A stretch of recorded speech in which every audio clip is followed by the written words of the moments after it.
5-5:30च्या दरम्यान आईवडिलांना कॉल केला. आईला कॉल केला तर कॉल उचलला की आई तिकडून रडायला लागली. म्हटलं आई काय झालं, नेमकं रडतेय का? तर म्हटली आम्ही ऊस तोडायला फडात जाण्यासाठी निघालो होतो बैलगाडी झुपून, आणि रस्त्याने जात असताना समोरून एक वाळूचा डंपर आला आणि त्याने आपल्या बैलगाडीला धडक दिली. तुझ्या वडिलांनी बैलाचा कासरा ओढून गाडी खाली खेचली, परंतु त्या डंपरचा जे पुढचं तोंड आहे ते गाडीच्या मागच्या बाजूला लागल्यामुळं आईचा पाय त्याच्यामध्ये गुंतून आईचा पाय फ्रॅक्चर झाला होता. एकीकडे मुलाखतीला जायचंय, एकीकडे आपलं सर्वस्व असणारे आईबाप संकटात आहेत, आईचा पाय फ्रॅक्चर झालाय. थोडा वेळ विचार केला नाही, असं वाटत होतं की आपली मुलाखत सोडून देऊन आपण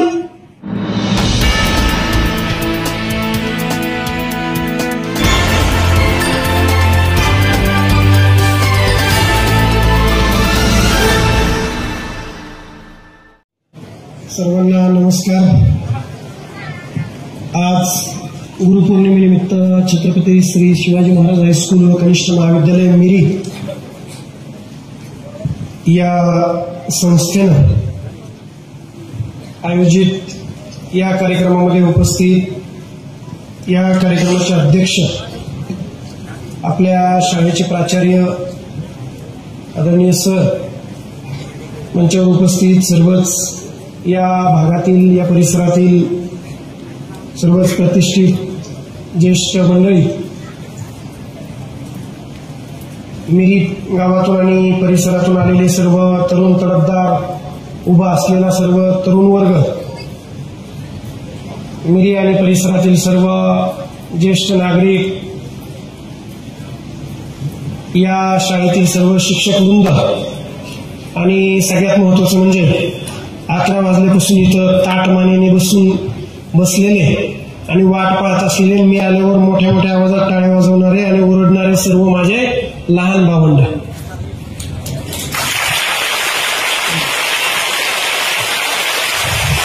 खरं तर सर, मला बऱ्याच ठिकाणी तुम्ही बोलतानाही म्हटलं की माझ्याकडून प्रेरणा घेण्यासाठी तुम्ही माझं व्याख्यान वगैरे ठेवता, परंतु खरं तर मला इथं आल्यानंतर या मुलांकडूनच प्रेरणा भेटली. माझी रात्री झोप नव्हती झाली, 2-3 दिवस थोडा थकवा होता, थोडं थकलेलो होतो, परंतु इथं आल्यानंतर यांचा टाळ्यांचा आवाज, यांच्या चेहऱ्यावरलं स्मित हास्य आणि ती सगळी प्रसन्नता बघून मलाच असं वाटतं की आता अजून शाळेत यायला पाहिजे.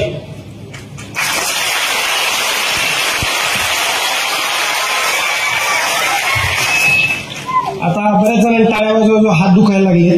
आता थोडं बऱ्याच वेळापासून तुम्हाला सगळ्या शिक्षकांनी दाबून ठेवलंय ना. मी याच्या अगोदरच सूचना दिलेल्या आहेत तुम्हाला की अजिबात कोणी बडबड करायची, सांगितलंय ना. कुणी उठून जायचं, लग्न आली तरी एका एकाने जायचं, सांगितलंय ना.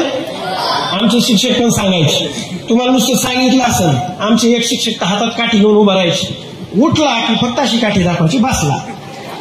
तुमच्याकडे आहे का असं कोणी? गणिताचे शिक्षक कोणते आहेत तुमचे? कोणते मॅडम आहेत का? गणितात शिक्षक मारत असतात, बरोबर आहे ना? मारतात का?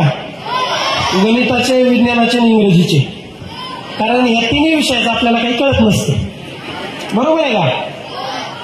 तर आता सगळ्यांनी तुमचा जो जोश आहे शाळेचा, माझा आवाज मोठा की तुमचा आवाज मला पाहायचा आहे, बरोबर? माझ्या मागे घोषणा द्यायची, भारत माता की. आवाज नाही. सरांनी सांगितलं तुमचा एक मुलगा 10वीत पाथर्डी तालुक्यात पहिला आला, बरोबर ना? मग त्या शाळेचा आवाज कसला पाहिजे? भारत माता की, भारत माता की, भारत माता की.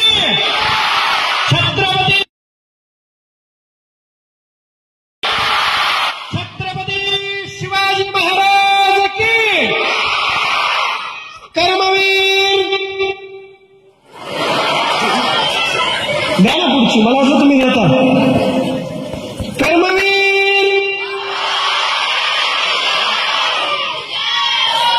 आता मुलांनी द्यायची, मुलींनी त्याच्या पाठीमागे द्यायच्या. सगळ्या मुलांनी माझ्यासोबत गोष्ट द्यायची. कर्मवीर.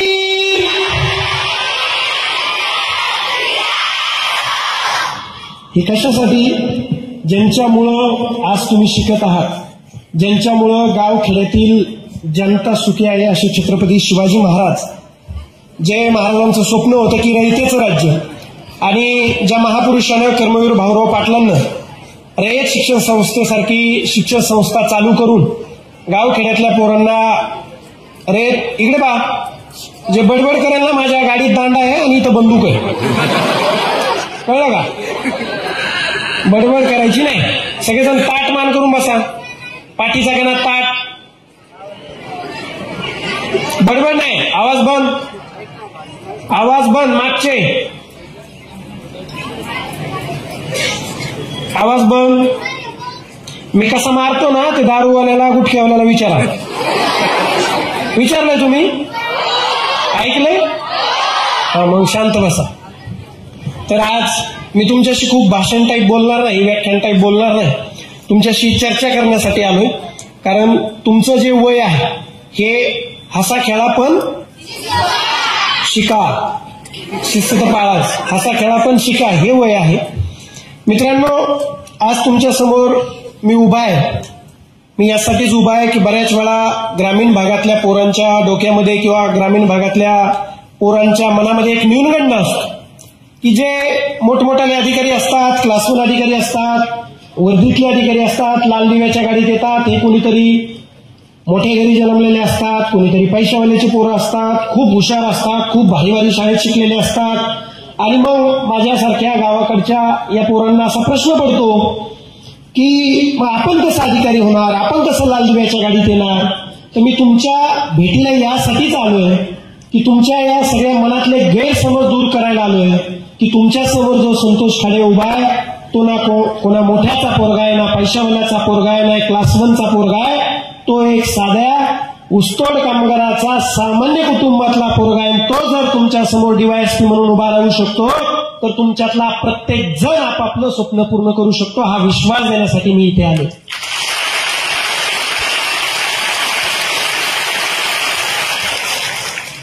इथं बसलेले कोण कोण शेतकऱ्याची मुलं आहेत? हात वरती करा.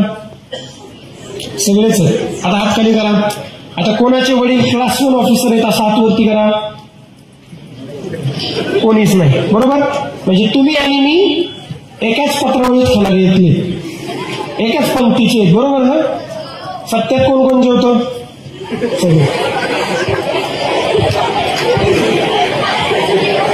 आवाज जोक झाला ना, थोडा वेळ हसलं ना 5 सेकंद, त्याला शहाणं म्हणतात, आणि 5 सेकंदांनी पण जे हसत असं ना त्याला येडं म्हणतात. मग तुम्ही समजा तुम्ही काय. तर माझ्याबद्दल आता तुम्ही परिचय पण सांगितला सरांनी, बऱ्याच वेळा तुम्ही इकडून तिकडून सोशल मीडियातून पण ऐकलं असेल. माझं मूळ जन्मगाव हे बीड जिल्ह्यातील पाटोदा तालुक्यातील सावरगाव घाट. तसं बीड जिल्हा जर पाहिला तर बऱ्यापैकी ऊसतोड कामगारांचा जिल्हा म्हणून ओळखला जातो.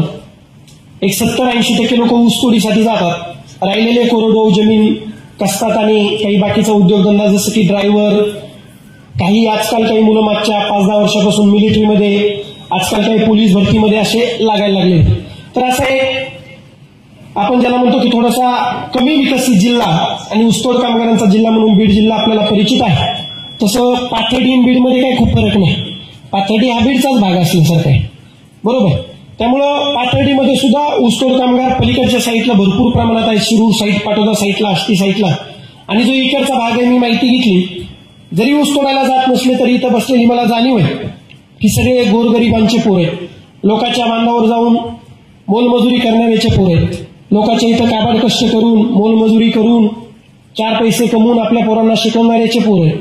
त्यामुळं मी तुम्हाला जे सांगणार, जे तुमच्याशी बोलणार, ते जे प्रॅक्टिकल असेल, जे मी केलंय, मला जे तळमळीने जे वाटतंय की माझ्यासारख्या पोरांनी, माझ्या गावातल्या, माझ्या गावाकडच्या गरिबाच्या पोरांनी प्रवाहामध्ये येऊन आपलं आयुष्य उज्ज्वल, भविष्य उज्ज्वल, यशस्वी बनवलं पाहिजे, त्यासाठीच मी आपल्याला सांगणार.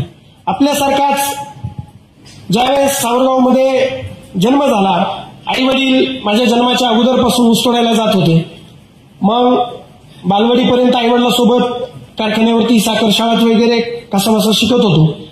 त्यानंतर माझं जे जिल्हा परिषदचं 1ली ते 4थीचं जे शिक्षण आहे ते खाडे वस्ती, सावरगाव घाट आमची जी वस्ती आहे 31-40 घरांची वस्ती, तिथं जिल्हा परिषद प्राथमिक शाळेवरती माझं शिक्षण झालं. आता थोडंसं कान देऊ नाही का, कारण मी ज्या सुरुवातीच्या काही गोष्टी माझी मुद्दाम जर्नी तुम्हाला जी सांगणार आहे त्यातून तुमच्या प्रत्येकाची जर्नी तुम्हाला दिसणार. तुमच्यासारखाच आज तुमच्यापैकी बरेच जण चांगले कपडे घातलेले दिसत आहेत, चांगले घड्याळ घातले कोणीतरी, चांगल्या चपला घातल्या, चांगल्या बॅग आहेत, डबे आहेत, सुंदर सुंदर दिसत आहे, बरोबर. परंतु असंच तुमच्यासारखा केस वाढलेले, कुठंतरी पॅन्ट फाटलेली, कुठंतरी पावसाळी चप्पल घातलेली, नाकातून असंच तुमच्यासारखा मी पण शाळेत येत होतो. तुमच्यासारखाच जिल्हा परिषदच्या मराठी शाळेत शिकत होतो. आई वडील कारखान्यावरती जात होते आणि मग आजीकडे राहून किंवा भावंडांसोबत राहून 1ली ते 4थीचं शिक्षण पूर्ण झालं. त्यानंतर थोडासा पहिल्यापासूनच अवखेळ होतो. अवखेळ म्हणजे पहिलीपासूनच मी सोबत सुतोडी ठेवायचो. सुतोडी माहिती सगळ्याला, कसं ठेवत असेल, असं बसलं ना तुमच्यासारखं, याची पॅन्ट त्याच्या पॅन्टीला बांधायची, असा अवखेळ होतो. पहिल्यापासून जनावराचा नाद होता. बैल हाकायचो, किती मार्का बैल आला तरी धरायचो, गायाचे धार काढायचो. आणि मग वडिलांना वाटायला लागले की हे जर घरी ठेवलं तरी आपल्यासारखंच काहीतरी एकतर ऊस तोडीन नाही तर ड्रायव्हर बिवर होईल, बरोबर. मग वडिलांनी मला आश्रमशाळेत टाकायचं ठरवलं. आपल्या टाकळी काजीला संत गाडगे महाराज आश्रमशाळा, त्या गाडगे महाराज आश्रमशाळेमध्ये मला 5वीला टाकलं. तुमच्यापेक्षा खूप माझी मानसिक बेकार परिस्थिती होती. रडत रडत आणून सोडलं होतं. मला काही थांबायची इच्छा नव्हती. आता इथं बसले 2-3 जण बसलेत, बळच बसले, म्हणजे शिक्षकांनी बसवलंय म्हणून बसले, बरोबर. ते बहुतांश 5वीचे असतील. तू कितीला आहे? 5वीला आहे. तू रे 6वीला आहे. तू सेम माझ्यासारखीच तब्येत आहे त्याची. मी 10वीपर्यंत असाच दिसायचो याच्यावरूनच. तर ज्यावेळेस वडिलांनी आश्रमशाळेत आणून टाकलं, मित्रांनो आजही ती आश्रमशाळा तुम्ही पहा. हे तुम्हाला का सांगतोय, जे तुमचं जीवन आहे तेच माझं जीवन आहे. आश्रमशाळेमध्ये 1 वर्ष राहिलो, परत तिथं न राहता परत 2 वर्ष पाटोद्याला वसतिगृहात राहिलो. परत 8वी ते 10वी माझ्या मूळ गावात गेलो, भगवान महाराज माध्यमिक विद्यालय सावरगाव घाट, आणि मग माझी तिथं 10वी पूर्ण झाली. या सगळ्या काळामध्ये जसं आपलं हसायचं खेळायचं वय असतं तसंच कुठेतरी मनामध्ये गांभीर्यता पण होती. मनामध्ये कुठेतरी आईबापाच्या कामाविषयी, आईबापाच्या कष्टाविषयी, आईबापाला दिल्यात गेलेल्या वागणुकीविषयी, समाजातलं आईबापाचं स्थान, आईबापाचं काबाड कष्ट, आईबापाच्या चेहऱ्याकडे पाहताना वाटलेलं वाईट, हे सगळं मनाला कुठेतरी टोचत होतं. आणि नक्कीच अवखेळपणाबरोबर, खेळाबरोबर, त्या वयाच्या त्या मॅच्युरिटी बरोबरच माझ्या मनामध्ये गांभीर्यता पण होती की आपण शिकलं पाहिजे. आपण जर शाळेमध्ये शिकलं नाही, आपण जर शिक्षण घेतलं नाही, आपण जर चांगलं शिक्षण घेतलं नाही तर आपल्या आईबापांना ऊस तोडावा लागेल आणि आपल्यालाही तेच करावे लागेल. त्यामुळं एकीकडे खेळ, एकीकडं तुम्ही जसं आज आनंदात शिकताय तेही करत करत शिक्षणावरही चांगला भर होता. मी ज्यावेळेस 8वी, 9वी, 10वीला गावातल्या शाळेत होतो त्यावेळेस 3ही वर्ष पहिल्या 3 मध्ये येण्याचा प्रयत्न केला आणि आलोही होतो. गणित, इंग्लिश आणि विज्ञान चांगलं करण्याचा प्रयत्न केला होता. त्यानंतर 10वी झाल्यानंतर 11वी, 12वी माझ्या गावाच्या शेजारीच असणारं मुगगावचं जे कॉलेज आहे, साधं कॉलेज होतं पण सायन्स शाखेतून मी माझं 11वी आणि 12वी पूर्ण झालं. अशा प्रकारे 6 महिने बिना आईबापाचे आम्ही लेकरं. आमचे आईबाप ऑक्टोबर, नोव्हेंबरमध्ये कारखान्यावरती गेल्यानंतर मार्च, एप्रिलमध्ये वापस येणार आणि मग 6 महिने बिना आईबापाचे लेकरं शिकत राहणार. अशा परिस्थितीत कधी आजीपाशी, कधी भावंडांसोबत 10वीपर्यंत आणि 12वीपर्यंत शिक्षण पूर्ण केलं. 12वीपर्यंत शिक्षण पूर्ण झाल्यावर मित्रांनो, सगळ्यात महत्वाचं आज तुमच्याही आयुष्यात पुढे जाऊन टप्पा येणारे काही जण 11वी, 12वीचे माझे मित्र आहेत. 12वी झाल्यानंतर आपल्या पुढे प्रश्न उभा राहतो की आता नेमकं करायचं काय, आता नेमकं आपण कुठल्या क्षेत्रात जायचं, आपण कुठलं पद मिळवायचं, आपण नेमकं कशात करिअर करायचं. ज्यावेळेस असा प्रश्न उभा राहतो आणि तसाच प्रश्न माझ्या समोर उभा राहिला त्यावेळेस माझ्या डोक्यात बहुतांश ऑप्शन होते, बहुतांश पर्याय होते आणि त्याची माझी कॅपेबिलिटी होती. मला निश्चित वाटायचं मी डॉक्टर व्हावं, मी इंजिनियर व्हावं, मी चांगला कोर्स करावं, मी MD व्हावं, मी अजून काय काय व्हावं. आणि नक्कीच त्याच्या कॅपेबल माझी बुद्धिमत्ता मी तयार केलेली होती. जरी मी गावातल्या शाळेत, पडक्या शाळेत, पत्र्याच्या शाळेत शिकलेलो असलो तरी पण रोजचे रोज शाळेत येणं, रोजचं रोज स्वाध्याय पूर्ण करणं, रोजचा रोज अभ्यास पूर्ण करणं, शिक्षकांच्या आज्ञा पाळणं, ह्या सगळ्या गोष्टी मी केलेल्या होत्या. त्यामुळे मी कुठल्याही क्षेत्रात जरी उतरलो तरी पण मी माझं कौशल्य दाखवण्याची माझी इच्छा होती आणि तशी तयारी होती. परंतु मूळ प्रश्न असा होता की आज आपले आईवडील कारखान्यावरती जाऊन ऊस तोडतात. ऊस तोडत असताना 6 महिने 7 महिने ज्यावेळेस ऊस तोडतात त्यावेळेस कुठेतरी 70-80 हजार रुपये निव्वळ त्यांचं त्याच्यातून उत्पन्न होतं. 2 आईबापा आणि 2 बैल जसे राबतात तसं त्या जनावराप्रमाणे आईबापा ज्यावेळेस राबतात त्यावेळेस आपल्या घरामध्ये कुठेतरी 70-80 हजार वर्षाला येतात. आणि आपण जर एखादा इंजिनियर, डॉक्टरचा किंवा इतर जर कोर्स करायचा ठरवलं त्यासाठी लागणारी आर्थिक तरतूद कुठून करायची, आणि हा प्रश्न डोळ्यासमोर होता. आणि सगळ्यात महत्वाचं मी नेहमी सांगतो, त्याच वेळेस माझ्या डोक्यामध्ये होतं. आणि मग ठरवलं की असं कुठलं क्षेत्र आहे. मग त्यातून मला जाणवलं की स्पर्धा परीक्षा एक असं क्षेत्र आहे त्याच्यामध्ये आपल्याला भरपूर पैसाही लागत नाही.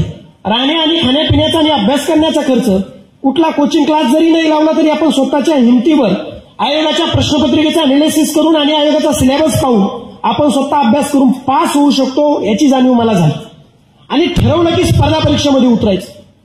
आणि मी ज्यावेळेस स्पर्धा परीक्षेमध्ये उतरायचं ठरवलं त्यावेळेस प्रामाणिकपणे सांगतो की बऱ्याच जणांची काही काही स्वप्न असतात. बरेच माझे काही मित्र सांगतात की मला लाल दिव्याच्या गाडीत बसण्यासाठी अधिकारी व्हायचं होतं. बरेच जण सांगतात मला क्लास म्हणून होण्यासाठी अधिकारी व्हायचं होतं. पण मी निश्चित सांगतो, मला ना लाल दिव्याच्या गाडीसाठी अधिकारी व्हायचं होतं, मला ना या खाकी वर्दीसाठी अधिकारी व्हायचं होतं, मला ना क्लास 1च्या खुर्चीवर बसून आयुष्याराम जगण्यासाठी अधिकारी व्हायचं होतं, ना मला तुमच्या पगारासाठी, गाडी माडी घोडीसाठी अधिकारी व्हायचं होतं. मला फक्त एकाच कारणासाठी अधिकारी व्हायचं होतं, मला अधिकारी होऊन माझ्या आईबापाच्या हातातला कोयता बंद करायचा होता आणि म्हणून मला अधिकारी व्हायचं होतं. आणि मग ठरवलं की आपण आता स्पर्धा परीक्षेमध्ये उतरायचं. आणि आपल्याला वेळ कमी आहे, आपल्याकडे आर्थिक तरतूद कमी आहे आणि आपल्या आई वडील जे राबतायत त्यांचा कोयता बंद करण्यासाठी आपण प्रामाणिकपणे अभ्यासाला सुरुवात करायची. 2016ला माझी 12वी झाली. मी 12वीचे पेपर दिल्यानंतर सर पेपर दिले कीच अभ्यासाला आलो होतो, म्हणजे माझा रिझल्टही आला नव्हता 12वीचा. नगरला आपल्याला माहिती असेल बालिकाश्रम रोड आहे, तिथे बरेच मुलं पोलीस भरतीचा अभ्यास करतात. माझ्याही काही गावातली मित्रपरिवार तिथे होता. बॅग उचलली, बालिकाश्रम रोडला आलो. साधारणतः 5 ते 6 महिने नगरला थांबलो, अभ्यासाला सुरुवात केली. पण थोडं जाणवलं की आपलं टार्गेट एमपीएससीतून राज्यसेवा आहे आणि आपण जर पोलीस भरतीच्या मुलात जर अभ्यास केला, कारण त्यांचा सिलेबस, त्यांचं राहणीमान, त्यांचं ग्राउंड हे सगळ्या वेगळ्या गोष्टी असतात. बऱ्याच वेळा म्हणतात ना की पावल्यासोबत काय ढवळ्यासोबत पावल्या बांधला वाण नाही. पण मग मला असं वाटायला लागलं मी पोलीस भरती करतोय काय. मग त्याच्यामुळे ठरवलं की आपण पुण्याला जायचं. पुण्याला चांगलं वातावरण आहे. घरची जरी परिस्थिती बेताची होती पण तरी पण वडिलांनी परवानगी दिली. वडिलांनी सांगितलं की आम्ही ऊस तोडतो पण तू शिक. पुण्याला गेलो. कुठला कोचिंग क्लास लावू शकत नव्हतो, परंतु मी सांगितल्याप्रमाणे आयोगाच्या प्रश्नपत्रिका सगळ्या जमा केल्या, आयोगाचा सिलेबस जमा केला, त्या सिलेबसनुसार लागणारी पुस्तकं जमा केली आणि अभ्यासाला सुरुवात केली. आता तुम्ही पुढे चालून पुणे मुंबईला जाल, नगरला जाल, शहराच्या ठिकाणी गेल्यानंतर झगमगाट असतो. पुण्यात गेल्यानंतर मोठमोठाली सिनेमागृह आहेत, मोठमोठाली कॅफे शो आहेत, मोठमोठाला टाइमपास करण्यासाठी गार्डन आहे, फिरण्यासाठी पाहिजे त्या गोष्टी आहेत, मित्रपरिवार आहेत, मोठ्याची पोरं, बीएमडब्ल्यूत फिरणाऱ्याचे पोरं तिथे आलेले असतात अभ्यास करण्यासाठी, पैशावाल्याचे पोरं असतात. साहजिकच त्यांच्यासोबत मैत्री होते. मैत्रीच्या नादात मी आज पाहतो की बऱ्याच वेळा ग्रामीण भागातून गेलेले मुलं शहरात गेल्यानंतर आपल्या आईवडिलाचं बॅकग्राऊंड विसरतात, आपण कुठल्या परिस्थितीतून आलो ते विसरतात आणि भलत्याच काहीतरी नादी लागतात. तिथं मित्र मैत्रिणी, मग तारे चंद्र, बरोबर, तुझ्यासाठी चंद्र तोडून आणेन, तारे तोडून आणेन, तुला चंद्रावर घेऊन जाईल, तुझ्यासाठी काही पण करेल, तुझ्यासाठी घरदार सोडेल, तुझ्यासाठी जमीन आसमान एक करेल, बरोबर, आणि चड्डी घालायला नसते आणि तो सांगतो जमीन आसमान एक करेल. असे आईबापाच्या पैशावर जगत असतो आणि तो सांगतो मुलीला तुझ्यासाठी तारेचंद्र एक करेल. मग ह्या सगळ्या परिस्थितीमध्ये कुठेतरी मलाही 2-4 महिने सुरुवातीला 5-6 महिने मला असं वाटायला लागलं की मी अभ्यास करण्यापेक्षा बाकीच्याच गोष्टीला जास्त महत्व देतो.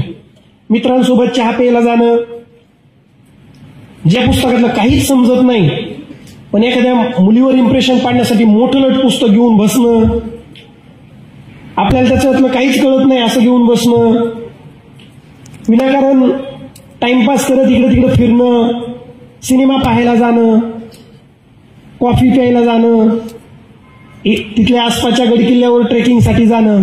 आणि मग कुठेतरी माझंही मला वाटायला लागलं की मी 4-5 महिने टाइमपास करायला लागलो होतो. हे का सांगतोय, तुम्हीही गेल्यानंतर तुमच्याही बद्दल तसंच होणार आहे. आणि मी खरं खरं सांगतो, उगीच सांगणार नाही की मी पहिल्या दिवसापासून खूप अभ्यास केला. 5-6 महिने मी पण त्या पुण्याच्या हवाचं सगळं उपभोगून घेतलं आणि मग कुठंतरी एक जाणीव झाली की आपण ज्या कामासाठी आलोय ते काम करत नाही. आपण ज्या तळमळीने, ज्या पोटतिडकीने त्या अभ्यासासाठी आलोय कुठंतरी आपण चुकतोय. आणि मग एक दिवस ठरवलं की आजपासून आपला मोबाईल बंद करायचा. अभ्यासाच्या काळामध्ये मोबाईल अजिबात वापरायचा नाही ठरवलं. कुठल्याही मित्राच्या लग्नाला, वास्तुशांतीला, बड्डेला जायचं नाही ठरवलं. गावाकडल्या कुठल्याही कार्यक्रमाला हजेरी लावायची नाही ठरवलं. आणि ठरवलं की आपल्या पुढे जे 3 वर्ष आहे त्या 3 वर्षामध्ये ग्रॅज्युएशनच्या कचऱ्याच्या डब्यात पडून अभ्यास करायचा. कचऱ्याच्या डब्यात पडून म्हणजे काय की कोणाचंही आपल्यावरही लक्ष नसलं पाहिजे आणि आपलंही कोणावर नसलं पाहिजे. आणि मग एक स्ट्रॅटेजी आखवली जी त्या आयोगाच्या परीक्षेला लागते ती त्याचं प्लॅनिंग केलं आणि अभ्यासाला सुरुवात केली. मित्रांनो, मी सकाळी, माझी एक सवय की मला सकाळी झोप लागते. मी रात्री किती वाजेपर्यंत जातो. मी सकाळी साधारणतः 8-8:30 वाजता, कधी 7 वाजता, कधी 6 वाजता, कधी 9 वाजता, कधी 10 वाजता. माझा सकाळचा टायमिंग कधी फिक्स नसायचं. पण 8, 9, 10 जेव्हा कधी मी लायब्ररीत पोहोचेल, मोबाईल रूमवरती ठेवायचो आणि लायब्ररीमध्ये जायचो. आणि सकाळी मग 9-10 वाजता, 8 वाजता गेल्यानंतर रात्री 1-1:30-2 वाजेपर्यंत जेवढा काही मला वाटेल पण 1च्या पुढेच अभ्यास करायचो. मग त्याच्यामध्ये काही स्वतःवर बंधनं घालून घेतले. जे जे आयोगाला अपेक्षित आहेत त्याच्यानुसार अभ्यास करायला सुरुवात केली. जे चुकीचे मित्र होते त्यांना आयुष्यातून कट केलं. जे चांगले मित्र होते त्यांना जोडलं. चांगल्या मित्रांसोबत अभ्यासाचं डिस्कशन सुरू केलं. आणि असं करत करत एक दिवस, कारण स्पर्धा परीक्षा ही शॉर्ट टर्म मध्ये भेटणारी पोस्ट नाही.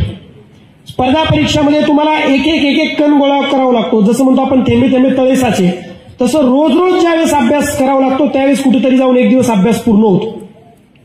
आणि अभ्यास म्हणजे काय असतो तर 1ली ते 12वी मध्ये तुम्ही जे काय इतिहास शिकता, भूगोल शिकता, राज्यशास्त्र शिकता, नैतिकशास्त्र शिकता, विज्ञान शिकता, इंग्रजी शिकता, गणित शिकता, 1ली ते 12वीचे पुस्तकं म्हणजे 70% एमपीएससीचा अभ्यास असतो. मग मी गेलं तर 1ली ते 12वीचेच पुस्तकं वाचली. मग त्याच्यानंतर एनसीईआरटीचे वाचले. मग त्याच्यानंतर रेफरन्स बुक मोठमोठे जे आपल्याकडे बुक आहेत ते वाचायला सुरुवात केली. स्टँडर्ड बुक वाचायला सुरुवात केली.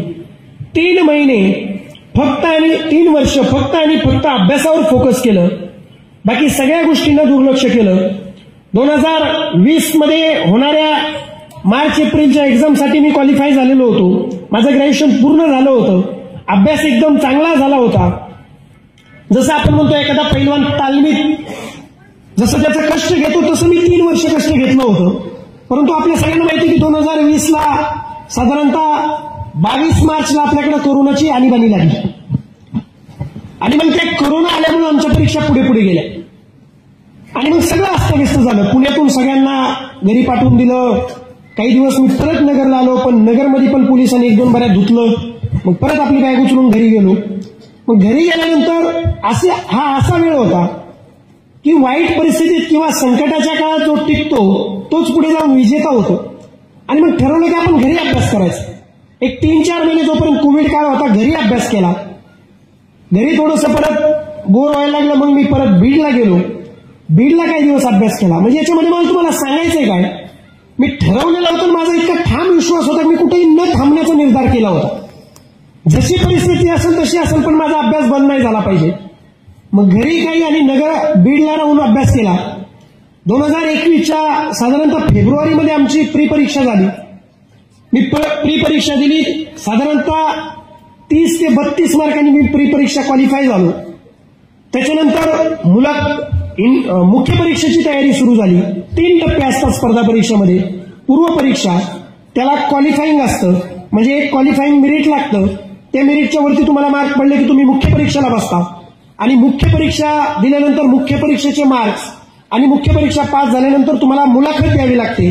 तर मुख्य परीक्षा आणि मुलाखत या दोन्हींचे एकूण मार्क याच्यावरती तुमची पोस्ट ठरते किंवा पद ठरते किंवा तुम्ही पास ठरते. आणि मग मुख्य परीक्षेचा चांगला अभ्यास सुरू केला. मुख्य परीक्षेचा अभ्यास सुरू केल्यानंतर परत मे मध्ये 2021च्या सेकंड लाट आली.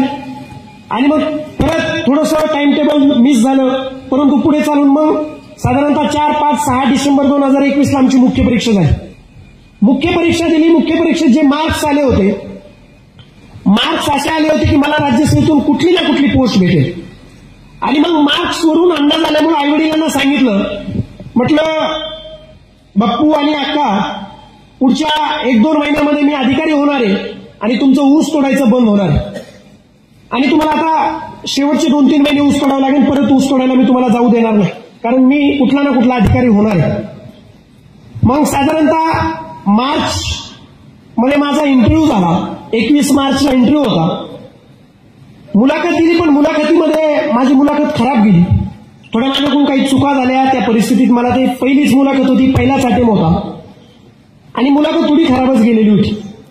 28 एप्रिलला संध्याकाळी 7 वाजता पुण्यातल्या एका लायब्ररीमध्ये अभ्यास करत बसले असताना या सगळ्या परीक्षेचा फायनल निकाल आला. आता मी आईवडिलांना सांगून ठेवलेलं होतं ऑलरेडी की पुढच्या 1-2 महिन्यामध्ये माझा निकाल येणार आहे, मी अधिकारी होणार आहे. 7 वाजता निकाल आला. सोबतचा मित्र आला. म्हटलं आपला निकाल आलाय. म्हटलं काय झालं? तो म्हटला मी पास झालोय. म्हटलं माझं काय झालं? तो म्हटला तुझं बघितलं नाही, अजून बघायचं. मग बाहेर आलो. दोघांनी माझा निकाल चेक केला तर माझा निकाल फक्त आणि फक्त 0.75 मार्क्स कमी असल्यामुळं माझा फायनल रिझल्ट गेला होता. आजही तुम्ही निकाल वेबसाईटवर बघू शकता. ज्या मुलाला मंत्रालयातली सेक्शन ऑफिसर पोस्ट भेटली, जो माझ्या पुढे होता, त्याला 521.75 मार्क्स होते आणि मला 521 मार्क होते. म्हणजे फक्त 0.75 कमी मार्क्स मिळाल्यामुळे माझी पोस्ट पूर्णतः हुकली होती. मी जीवाचं रान करून 3 वर्ष कष्ट घेऊन अभ्यास केला होता. कुठल्याही कोचिंग क्लासेस शिवाय मी माझा अभ्यास पूर्ण केला होता. मगाशी तुम्हाला सांगितल्याप्रमाणे माझा अभ्यास मला मिळवण्यासाठी, म्हणजे पोस्ट जे मिळवायचं ध्येय होतं ते माझं ध्येय नसून ते आईबापाचं कोयता बंद करण्यासाठीचं ध्येय होतं. परंतु ज्या आईबापाला सांगितलं होतं की पुढच्या 2-3 महिन्यामध्ये मी अधिकारी होणार आहे, त्यांचा कुठेतरी मी भ्रमनिराश केला होता. डोक्यामध्ये एकदम असं वेगवेगळे विचार सुरू झाले. एकदम वादळ उभं राहिलं. संपूर्ण अंधार पसरला की आपण आता सुसाईड करायची का? आपण कुठल्या तरी रेल्वेला अडवं जायचं का? आपण कुठेतरी रूमवरती जाऊन गळफास घेऊन आत्महत्या करायची का? कारण अपयश जीवनामध्ये कधी मी बघितलंच नव्हतं आणि पचवलंच नव्हतं. आणि खरंच पोटतिडकीने प्रामाणिकपणे अभ्यास केल्यामुळे त्या अपयशाचं खूप वाईट वाटत होतं. सगळ्यांशी बोललो, मित्रांशी बोललो, शिक्षकांशी बोललो, पाहुण्यारावण्यांशी बोललो, सगळ्यांशी बोललो, पण मनातून मी त्या डिप्रेशनच्या किंवा त्या सिच्युएशनच्या बाहेरच पडत नव्हतो. त्यावेळेस आई वडील माळीनगर कारखान्यावरती होते. सोलापूर जिल्ह्यात अकलूज तालुक्यामध्ये माळीनगर कारखाना आहे. आणि मग ठरवलं की शेवटचा एक फोन आपण वडिलांना करू. आणि मग वडिलांना एक फोन केला. मी वडिलांना बाप्पू म्हणतो. म्हटलं बाप्पू, मी तुम्हाला 2-3 महिन्यापासून सांगत होतो की तुमचा मुलगा अधिकारी होणार आहे आणि तुमचं ऊस तोडायचं बंद होणार आहे, परंतु मी मुलाखतीमध्ये माझ्याकडून काही चुका झाल्या आणि 0.75 मुळे माझा रिझल्ट गेलेला आहे. मी जो तुमच्या हातातला कोयता बंद करू शकत होतो तो करू शकत नाही, मला माफ करा. असं बोलल्यानंतर मला असं वाटलं की एका पायाने अपंग आणि अडाणी असणारा ऊसतोड्या बाप मला शिव्या घालेल, मला सांगेल की आम्ही तुझ्यासाठी राब राबतोय आणि तू खुशाल सांगतोय मुलाखतीमध्ये चूक झाली किंवा कमी मार्क्स आले आणि निकाल गेला. परंतु मित्रांनो आणि इथं बसलेल्या पालकांनो, माझ्या त्या एका पायाने अपंग आणि अडाणी असणाऱ्या ऊसतोड्या बापानं मला एका शब्दात सांगितलं. ते मला प्रेमानं भावड्या म्हणतात. मला म्हणले, भावड्या, आम्ही आमच्या आयुष्यामध्ये 30-35 वर्ष ऊस तोडलाय, अजून तुझ्यासाठी 5 वर्ष ऊस तोडू, पण तुला यायचंय तर लाल दिव्याच्या गाडीतच यायचं.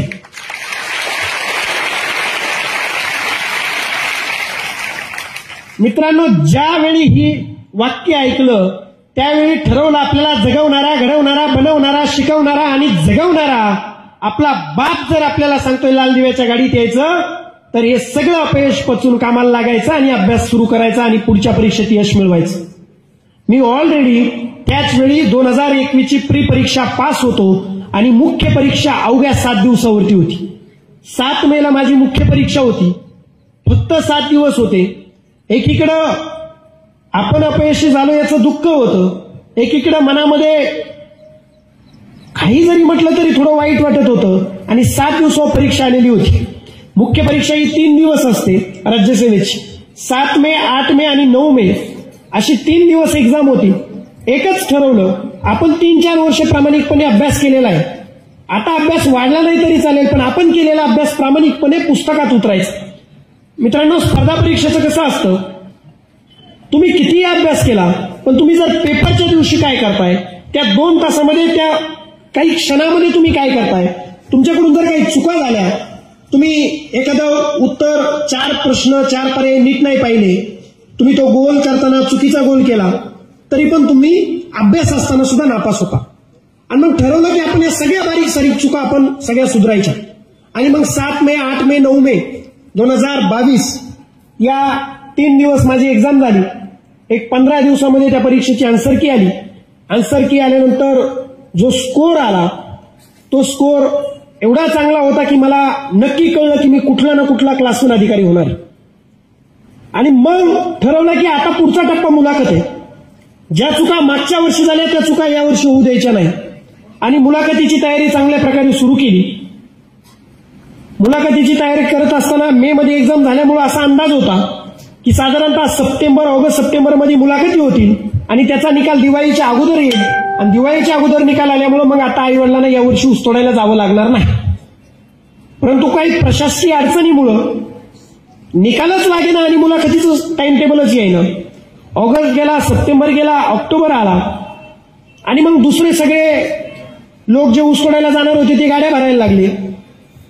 आणि मग वडील म्हटले की तू आम्हाला थांबवलंय, कारण मी त्यांना कुठली उचल घेऊन दिली नव्हती आणि कारखान्यावरती जाऊ दिलं नव्हतं. पण वडील म्हटले आपल्यावर कर्जाचा डोंगर आहे, लोकांचे आपल्याकडे पैसे आहेत, तुझा निकाल कधी येईल याचं माहिती नाही. आम्ही असं करतो, एवढ्या वर्षी ऊस तोडायला जातो आणि जेव्हा तुझा निकाल येईल तेव्हा आम्ही परत येऊ. मित्रांनो, काही करू शकत नव्हतो कारण मुलाखत झालेली नव्हती. आणि मग मला अजूनही आठवतंय 30 ऑक्टोबर 2022 माझ्या आईवडिलांना परत एकदा कारखान्यावरती जावं लागलं. मी त्या दिवशी घरी होतो. ज्या दिवशी मी त्यांना कारखान्यावरती जायला वाटं लावलं, तो मी माझ्या आयुष्यातला अजून एक काळा दिवस समजतो. मी एवढा रडलो आणि मला एवढा त्रास झाला.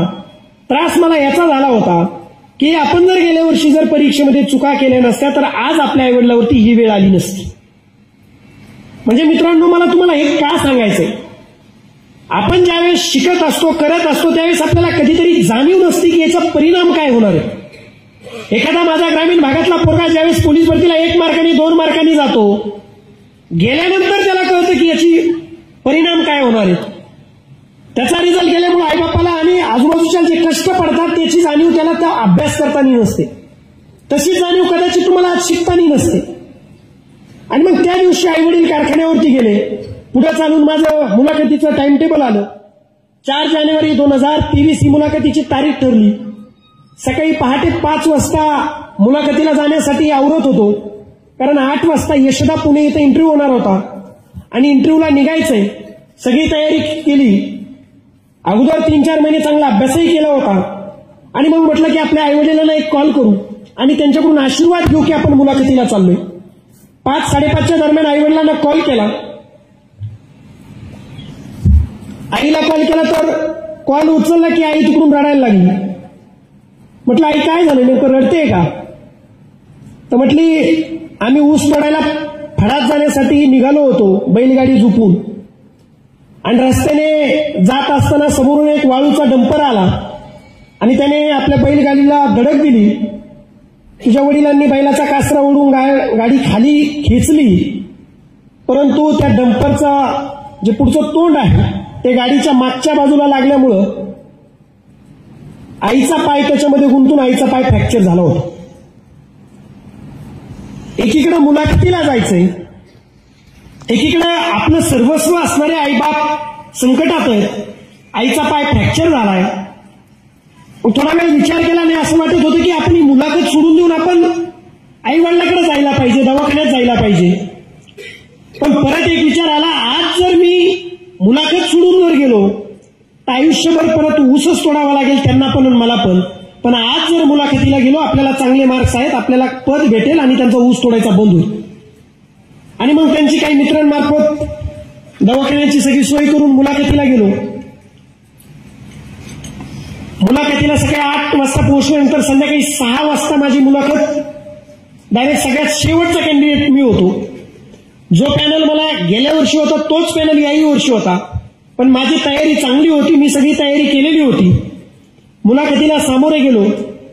मित्रांनो, मुलाखतीला एक छोटासा एक किस्सा सांगेल की मी मुलाखतीला जाताना म्हणजे ज्या मुलाला 1000 रुपये कपडे घेण्याची ऐपत नाही तो मुलगा सुद्धा मी त्या दिवशी मुलाखतीला जाताना मुद्दाम 27,000चा सूट अंगावरती घालून गेलो होतो. मला यातून काय सांगायचंय, डॉक्टर बाबासाहेब आंबेडकरांना आपण सगळ्यांनी पाहिलेलं आहे. डॉक्टर बाबासाहेब आंबेडकरांना आपण सुटाबुटात पाहिले, उच्च विचारसरणी म्हणून आपण अनुभवतो. मला प्रश्न विचारण्यात आला की तुम्ही म्हणताय की तुमचे आईवडील ऊस तोडतायत आणि मग तुम्ही असा महागडा सूट कसं काय घालून आलात. म्हणलं सर, मला स्वतःला सांगायचं होतं, मी जरी ऊसतोड कामगाराचा पोरगा असलो, मी जरी गरीबाच्या घरचा पोरगा असलो, तरी पण माझ्या त्या मनातला न्यूनगंड काढून मला या परीक्षेला सांगायचं होतं की जसे बाकी मोठ्यांचे पोरं, श्रीमंताचे पोरं, क्लास 1 ऑफिसरचे पोरं पास होऊन सूट घालून जर या मुलाखतीला येत असतील, तर माझ्या पण मनातला तो न्यूनगंड काढून जर या परीक्षेला आणि या मुलाखतीला मी पात्र होऊ शकतो, तर ती सूट घालण्याची माझी सुद्धा पात्रता आहे, म्हणून मी या मुलाखतीला सूट घालून आलो.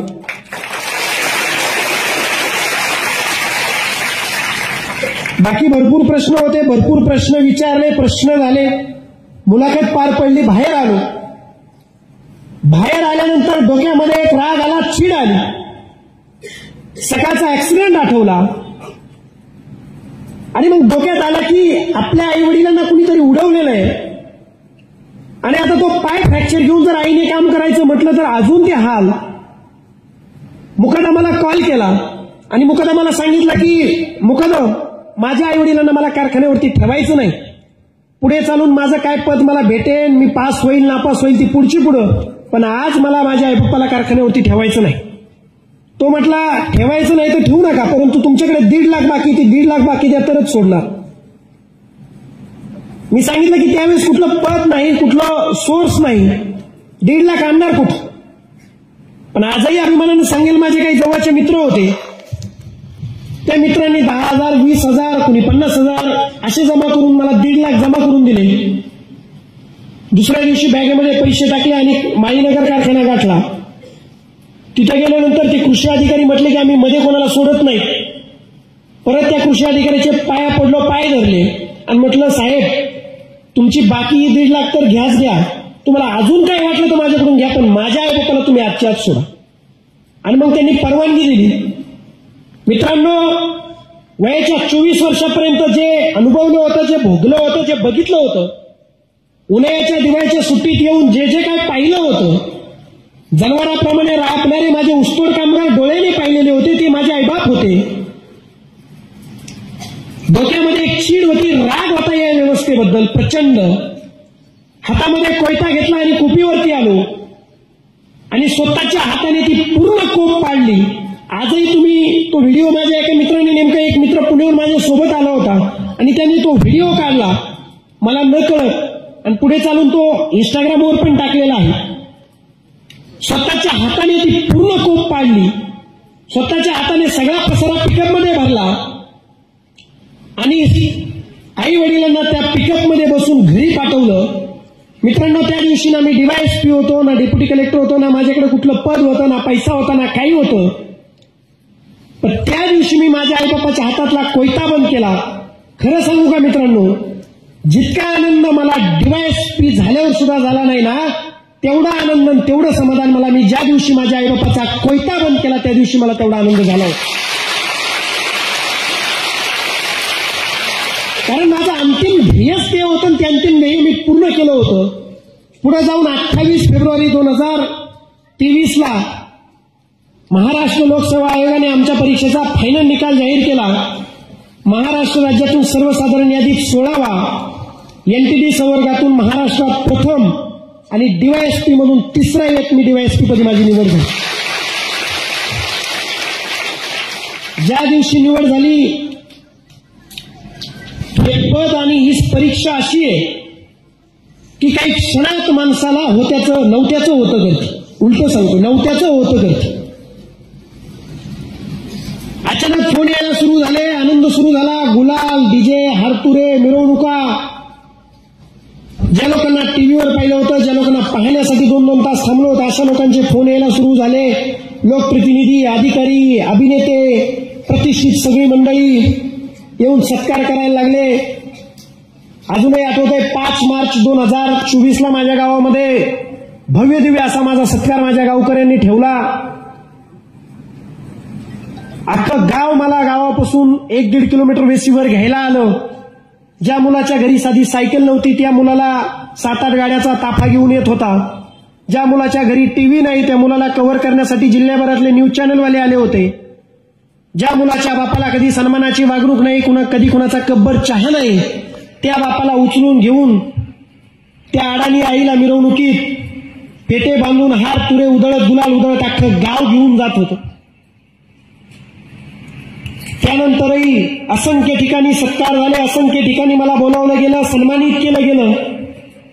मोठमोठाले अधिकारी, लोकप्रतिनिधी माझ्या बापाला सन्मानाची वागणूक दिली. पुढे चालून 3 ऑक्टोबरला माझी जॉईनिंग झाली. 4 महिने यशोदाचं ट्रेनिंग पूर्ण करून महाराष्ट्रातील आणि देशातील सुद्धा सर्वात लबासनानंतर म्हणजे मसुरीच्या ट्रेनिंग नंतर प्रतिष्ठेचं असणारं यशोदाचं ट्रेनिंग 4 महिने पूर्ण केलं. त्याच्यामध्ये यशोदाच्या ट्रेनिंग बरोबरच महाराष्ट्र दौरा, दिल्ली दौरा, राष्ट्रपती भवन, सर्वोच्च न्यायालय, आपलं संसद, हे सगळं पहा, त्याचा अभ्यास करत ट्रेनिंग 4 महिन्याचं पूर्ण करून परत महाराष्ट्र पोलीस अकॅडमीमध्ये 12 महिन्याचं म्हणजे 1 वर्षाचं ट्रेनिंग तिथं केलं. आज जो तुमच्या समोर धाडसाने आणि निर्भीडतेने काम करतो याचं सगळं ट्रेनिंग अकॅडमीमध्ये दिलं गेलं. गावातलं पोरगं, गावखेड्यातून आलेलं पोरगं, शेतात रानात फिरणाऱ्या पोराला ट्रेनिंगची गरज काय? रनिंग असो, घोडा शर्यत असो किंवा इतर लांब उडी, उंच उडी, भिंत चढणं, रोप चढणं, जे काय असेल ते एकदम चांगल्या प्रकारे पूर्ण केलं. ट्रेनिंग पूर्ण झाल्यानंतर महाराष्ट्र पोलीस अकॅडमीमध्ये सुद्धा अभिमानाने सांगाल 12 महिन्याचं माझं कष्ट म्हणजे आलेल्या निकालामध्ये आउटडोअर परीक्षेमध्ये मी माझ्या पूर्ण बॅचमध्ये पहिला आलो. ट्रेनिंग पूर्ण करून 1 फेब्रुवारी 2025ला आपल्या अहिल्यानगर जिल्ह्याला प्रोबेशनर डीवायएसपी म्हणून जॉईन झालो. पहिले 2 महिने माझं ट्रेनिंग एसपी ऑफिसला झालं. सगळ्या खात्याविषयी सगळ्या अटॅचमेंट झाल्या, सगळ्या शाखांविषयी, पोलीस खात्याविषयी माहिती करून घेतली आणि फायनली 24 मार्चला मला नेवाशाला आमचा 3 महिन्याचा प्रोबेशनर काळ असतो. नेवाशाला पीआय म्हणून म्हणजे पीआयच्या पोस्टवर प्रोबेशनर डीवायएसपी म्हणून पाठवलं. ते नेवासा पोलीस स्टेशनचा इन्चार्ज मला केलं.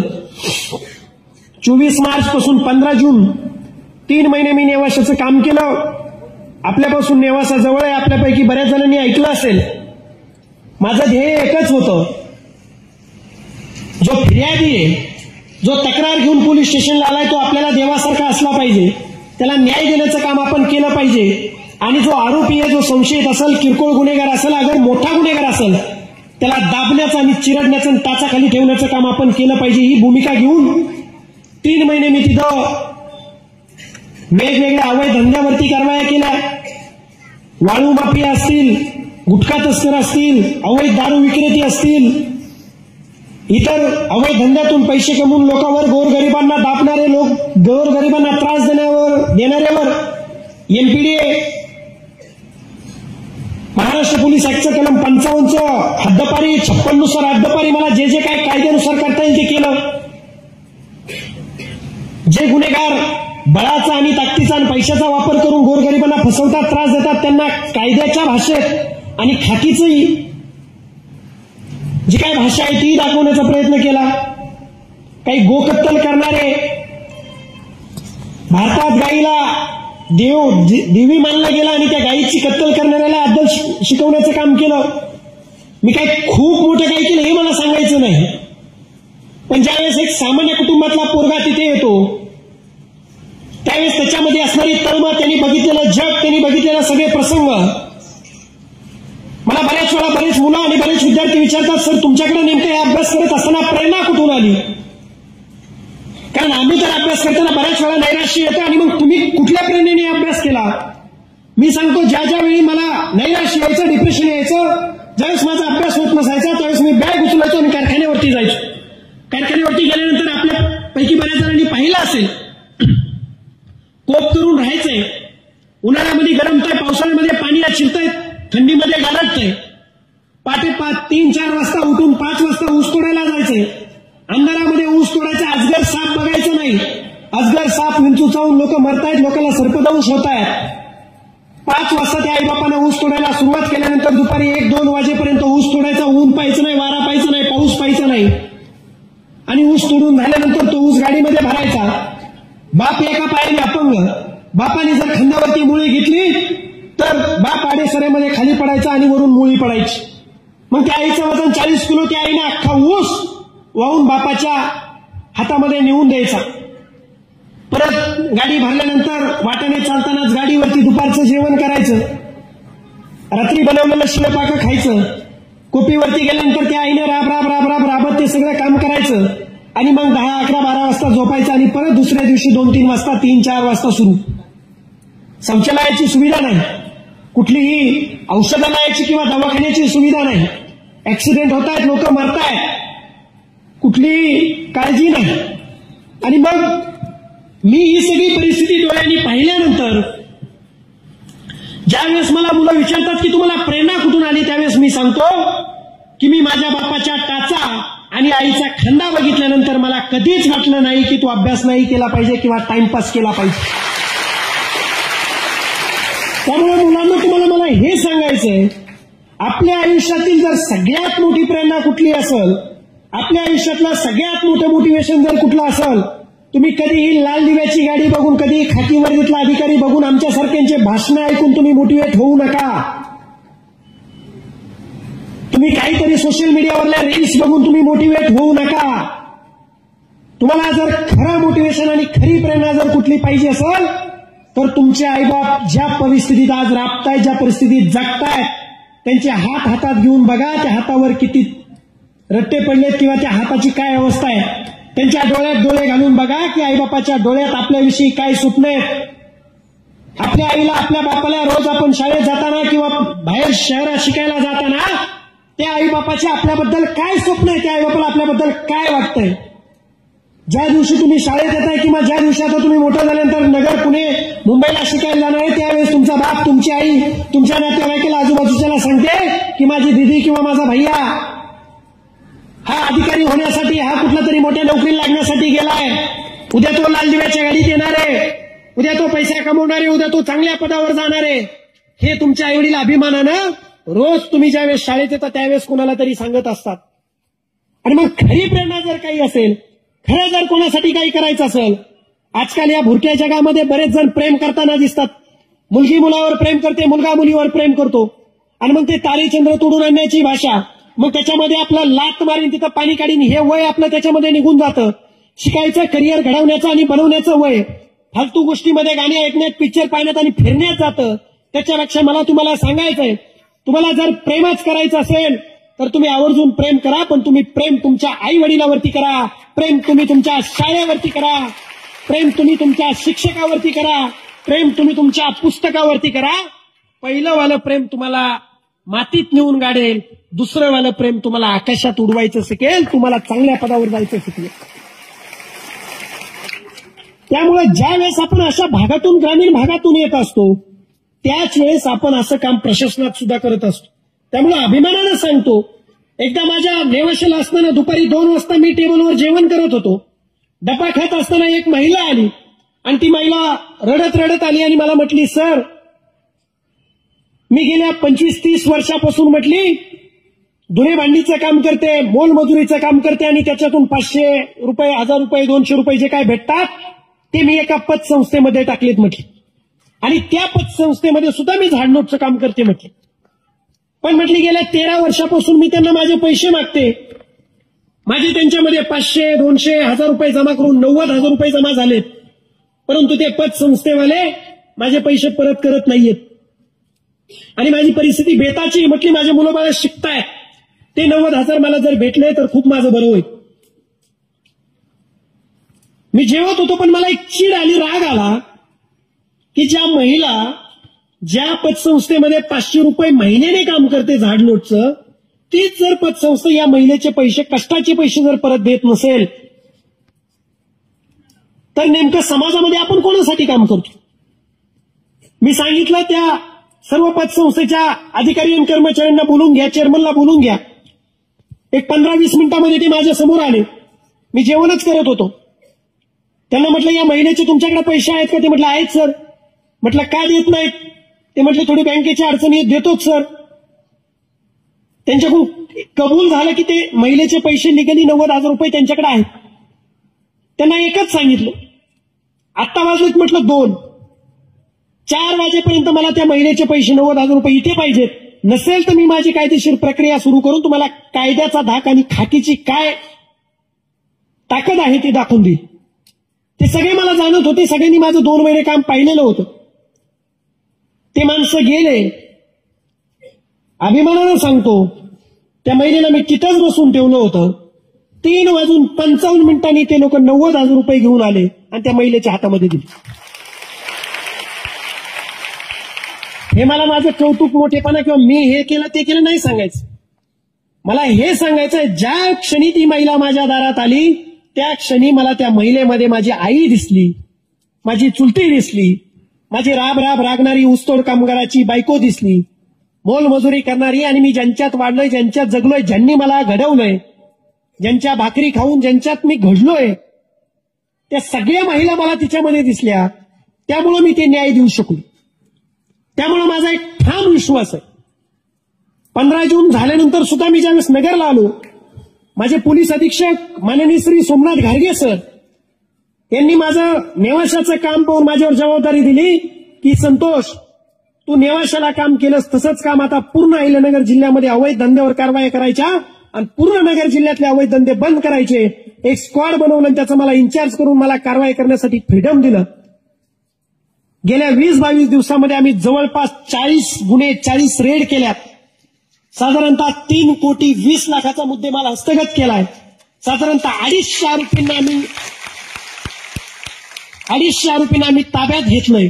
वेगवेगळे जुगार अड्डे, वेगवेगळे मटका, वेगवेगळे वाळू माफिया, वेगवेगळे गुंड, वेश्य व्यवसाय आपल्या शेवगावला, अशा वेगवेगळ्या कारवाया केल्यात. अजूनही करतोय. आता तुमच्याकडे येण्यासाठी मला 1 तास उशीर झाला कारण आपण अहिल्यानगर शहरामध्ये येताना आम्ही 4 मावा बनवणाऱ्या मशीन्स पकडल्या. ती प्रोसेस चालू असल्यामुळे मला 1 तास उशीर झाला आणि 3,22,000चा मुद्देमाल हस्तगत केला. मला एक का सांगायचंय, हे सगळं करत असताना मी माझ्या वरिष्ठांमुळेच हे करू शकलो. माझ्या एसपी सरांच्या आदेशामुळे आणि फ्रीडममुळे त्यांनी दिलेल्या जबाबदारीमुळेच करू शकलो. खात्यातील सहकाऱ्यांच्या साथीमुळेच करू शकलो. माझ्यासोबत रोज असणाऱ्या आणि आपला जीव घेणं म्हणजे जीवावर घेऊन आम्ही कधी कधी रेड करतो. 2 दिवसापूर्वी समृद्धी एक्सप्रेसला आम्ही एक गुटख्याची ट्रक पकडली. 120च्या स्पीडने असणारा ट्रक समृद्धी एक्सप्रेसला पकडणं म्हणजे माझ्यासहित माझ्या सर्व साथीदारांचा जीव धोक्यात घालणं. आणि अशा अवस्थेत ज्यावेळेस आम्ही काम करतो यांच्या सगळ्या साथीनेच ते शक्य आहे. परंतु हे का होतंय हे मला तुम्हाला सांगायचंय. हे तेव्हाच होऊ शकतं ज्यावेळेस तुमच्या माझ्यासारखा गाव खेड्यातला पिचलेला, दबलेला आणि भोगलेला पोरगा ज्यावेळेस पदावर बसू शकतो त्याच वेळेस तो हे काम करू शकतो. त्यामुळे तुमची खरी गरज आहे पदावर येण्यासाठी. आणि तेच सांगण्यासाठी मी तुम्हाला आलोय. माझं काम चालू आहे, चालूच राहणार. उद्या दुसरीकडे बदली होईल, उद्या कुठं टाकतील, उद्या कुठं असेल, जे माझ्याकडे जे काम देतील ते काम अशाच पद्धतीने मी करण्याचा प्रयत्न करणार आहे. पण तुम्हाला मी हे सांगायला आलोय की मित्रांनो, आपल्या गोरगरिबाच्या, दीनदुबळ्याच्या, वंचिताच्या आणि मोलमजुरी करणाऱ्याच्या पोरांना जर चांगल्या पदावर बसायचं असेल, जर चांगल्यातलं चांगलं तुम्हाला जर सुविधा अनुभवायच्या असतील, तुम्हाला जर 4 लोकांसाठी, आपल्या गावासाठी, आपल्या कुटुंबासाठी, आपल्या समाजासाठी, परिसरासाठी जर काही करायचं असेल, तुम्हाला जर या जगामध्ये स्पर्धेच्या आणि आधुनिक युगामध्ये जर काहीतरी स्वतःची ओळख, वेगळी ओळख निर्माण करायची असेल तर एकमेव पर्याय आहे ते म्हणजे शिक्षण, अभ्यास, पुस्तकं, शाळा आणि शिक्षक आणि आपले आई वडील. जो मुलगा आज डॉक्टर बाबासाहेब आंबेडकर सांगायचे शिक्षण हे वाघिणीचं दूध आहे, जो पिईल ते गुरगुरल्याशिवाय राहणार नाही. त्यामुळे आज आपल्या गाव खेड्यातल्या पोरांना सगळ्यात महत्वाची गरज जर काही असेल तर तुमचा अभ्यास पूर्ण करा, शिक्षण चांगलं घ्या. बाकी फालतू गोष्टीमध्ये आज मोबाईलचा एवढा गैरवापर वाढलाय. इंस्टाग्राम, फेसबुक, काही गरज नाहीये शाळामध्ये शिकत असताना वापरायची, पण तरी पण मुलं वापरतात. काही ठिकाणी पोलीस अधिकारी म्हणून पाहताना ज्यावेळेस आम्ही क्राईम पाहतो, 8वीच्या मुलाकडून अहिल्यानगर शहरामध्ये खून केला जातो. बीड सारख्या ठिकाणी कुठल्या तरी कोचिंग क्लासेसच्या शिक्षकावरती पोक्सो सारखे आरोप होतात, गुन्हे दाखल होतात. बऱ्याच ठिकाणी 11वी-12वीचे किंवा अंडर 18 असणारे अल्पवयीन मुलांकडून गुन्हे घडतात. ज्या वयामध्ये चांगलं काहीतरी करण्याचं, करिअर घडवण्याचं वय आहे, त्या वयामध्ये आमच्या तरुण पोरांकडून जर गुन्हे घडले, ते जर गुन्हेगार झाले, तर त्याच्या परिणामी आपल्या आईबापाला, समाजाला आणि कुटुंबाला भोगावं लागणाऱ्या वेदना ह्या त्यांना तेव्हाच कळतात, ज्या आम्ही डोळ्यांनी पाहिल्यात. बऱ्याच वेळा आमच्या 11वी-12वीच्या किंवा 16-17 वर्षाच्या मुली ज्यावेळेस कुठल्या तरी मुलासोबत, छिपरी पोरासोबत ज्यावेळेस पळून जातात, त्यावेळी त्या आईबापाला घ्यायला लागणाऱ्या वेदना आणि होणारा त्रास आम्ही पोलीस अधिकारी म्हणून रोज पाहतोय. गुराढोरासारखे आईबाप रडत असतात, पण त्या मुलीला कुठलीही फिकीर नसते, त्या मुलाला कुठलीही फिकीर नसते. मी म्हणत नाही तुम्ही प्रेम करू नका, मी म्हणत नाही तुम्ही तुमचा जोडीदार निवडू नका, मी म्हणत नाही तुम्ही तुमच्या स्वातंत्र्याने विवाह करा. निश्चितच तुम्ही प्रेमही करा, तुमच्या स्वातंत्र्याने जोडीदार निवडा, तुमच्या आवडीनुसारच विवाह करा, परंतु त्याचं वय ठेवा. ज्या वयामध्ये आपल्याला करिअर घडवायचं त्या वयामध्ये करिअरच घडवा. ज्या दिवशी करिअर घडेल ना त्या दिवशी त्याच्यानंतर तुमच्याकडे पाहिजे त्या गोष्टी येतात. तुम्ही पाहिजे तो जोडीदार निवडू शकता, पाहिजे ती गाडी घेऊ शकता, पाहिजे त्या ठिकाणी राहू शकता, पाहिजे तो एन्जॉय करू शकता. त्यामुळे या वयामध्ये आपला मार्ग चुकू देऊ नका, आपली पाऊल, आपला रस्ता चुकू देऊ नका. हे तुम्हाला मोठ्या भावाप्रमाणे मला पोट तिडकीने सांगायचं. इथं बसलेले जे काय किती मुलं सर बसलेत, 1600 मुलं बसलेत. 1600चे 1600 मुलांनी जरी माझं ऐकलं नाही, 1600 पैकी 16 मुले जरी इथले उद्या चालून भविष्यात यशस्वी ठरले आणि माझे 4 शब्द जर ऐकले, तर तेच माझ्या आजच्या येण्याचं सार्थक असेल. पण ते 16 असे घडले पाहिजेत की ते टॉपचे पाहिजेत, राज्यात झळकले पाहिजेत, अभिमानानं सांगितलं पाहिजे मी रयत शिक्षण संस्थेचा विद्यार्थी आहे म्हणून. त्यामुळे आजपासून ठरवा, काही जण जर चुकत असतील, काही जण जर माझ्यासारखे सुतळी खिशात घेऊन येत असतील, चिंगमचं पॅकेट घेऊन येऊन काही जर चिकटवत असतील, हाणामाऱ्या करत असतील, केस सोडत असतील, मारामाऱ्या करत असतील, विशेषतः मुली जर चुकत असाल तर आजपासून सावध व्हा. डोक्यामध्ये वाईट विचार आला की आईबापाचा चेहरा आठवायचा, सगळ्यात सोपा औषध. अभ्यास नाही झाला की आईबापाचा चेहरा आठवायचा. आणि अजून एक तुम्हाला सांगतो, ट्रिक सांगतो जी मी करायचं. आपले आईवडील जे कष्ट करतात, जे काम करतात ना, ते रोज अर्धा तास जाऊन करायचं. आपले आईवडील जर शेण उचलतात, आपणही शेण उचलायचं. आपले आईवडील रानात खुरपतात, आपणही खुरपायचं. किती? फक्त अर्धा तास. आपल्या आईवडील जे जे काही काम करतात ना, ते तुम्ही प्रत्येकाने अर्धा तास करायचं. त्या अर्ध्या तासात कळतं की किती त्रास होतो आणि मग कळतं की अभ्यास केला पाहिजे. त्यामुळे मित्रांनो, गांभीर्याने घ्या. बऱ्याच वेळा तुम्हाला सांगितलं जातं की हे जे स्पर्धेचं आहे, मग याच्यामध्ये एवढी स्पर्धा आहे, एवढं ते. तुम्ही काही व्हा, मी म्हणत नाही तुम्ही डीवायएसपीच व्हा, आयएसच व्हा, आयपीएसच व्हा. अजिबात आमच्या सारख्यांची भाषणं ऐकून अजिबात तुम्ही प्रवाहामध्ये जाऊ नका.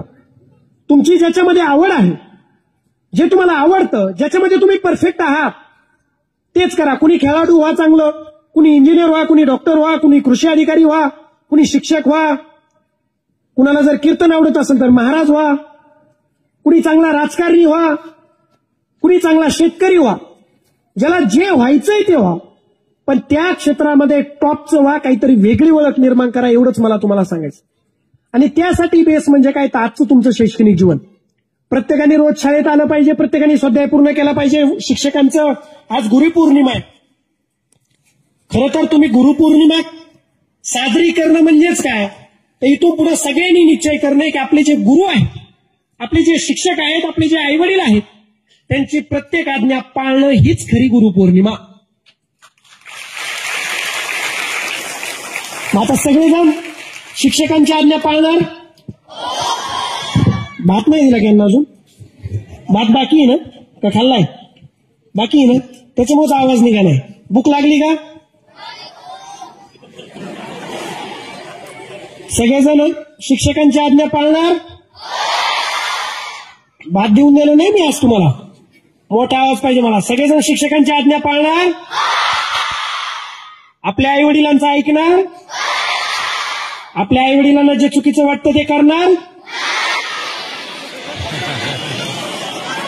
जेवढे जेवढे हो म्हटले त्यांना उभा करा आणि वर्गामध्ये नेऊन त्यांना प्रसाद द्या थोडा. कोण कोण हो म्हटलं? हा, परत आवाज बंद. सगळेजण अभ्यास करणार, सगळेजण पुस्तकं वाचणार, सगळेजण रोज शाळेत येणार, सगळेजण मोबाईल पाहणार, सगळेजण टाइमपास करणार, इंस्टाग्राम खोलणार, फेसबुक खोलणार, गुन्हेगारीकडे जाणार, गुन्हे करणार, मुलींची छेड काढणार, आई बापाचं नाव मोठं करणार, भात खाणार. भात खायचा. तुमच्या शाळेत कितवीपर्यंत भात आहे? 8वीपर्यंत ना. मी 9वी 10वीला सुद्धा भात खायचो. आमच्या पण शाळेत 8वीपर्यंतच होता. तुम्ही खाता ना? मुली खाता असतात मला माहिती. कारण आम्ही काय करायचो, आमच्या वर्गातल्या ज्या काही 2 मुली होत्या त्या मुलींच्या हातात ते भातावर जे झाकण्याचं जे ताट असतं ना, ते बाई आहेत की इतकं भात बनवणाऱ्या, त्याच्यावर एक ताट असतं. आम्ही ते ताटच भरून आणायचो शाळा सुटायच्या अगोदर 5 मिनिट. म्हणजे भातात शाळा जर 1ला सुटणार असेल तर आम्ही 12:50 त्या भाताच्या त्या ताटावरच 7-8 जणांचा भात घेऊन यायचो आणि खायचो. ती चोरी नसते, हा, ते चालतं तेवढं, बरोबर. पण मग मार खायची पण ताकद ठेवायची शिक्षकांचा पकडला गेलं. मित्रांनो, सांगायचा अर्थ एवढाच आहे. मी माझी जर्नी तुम्हाला सांगितली, ज्या गोष्टी पोटतिडकीने वाटत्या त्या तुम्हाला सांगितल्या, यासाठीच सांगितल्या की या वयामध्ये तुम्हाला आनंद पण घ्यायचा आहे, जीवन पण जगायचंय, पण त्याचबरोबर आपल्या जबाबदाऱ्या सुद्धा लक्षात ठेवायच्या. त्यामुळं सगळेजण इकडे बघा, ताट मान करा. कोणाकोणाचं कंबर हे झालंय असं. जे वाकून बसन त्याला आजपासून म्हातारं म्हणायचं. जी मुलगी वाकून बसन तिला कुबडी म्हातारी म्हणायची. सरळ असा एकदम ताट. हा, आता मी सोडणार आहे तुम्हाला थोड्या वेळ. अजून मी हार्डली 1 ते 1.5 तास बोलणार आहे, परत सोडणार आहे तुम्हाला. बोलू अजून 1 तासभर? खरंच? ठीक आहे, पाणी पितो आणि बोलतो. आता जे बोलायचं ते बोलून झालेलं आहे. तुम्हाला सगळ्यांना माझ्याकडून गुरुपौर्णिमेच्या खूप खूप शुभेच्छा. माझ्या लहान भावंडांनो, खूप मोठं व्हा, खूप. तुमच्यासाठी हे आकाश खुलं आहे. ज्या क्षेत्रात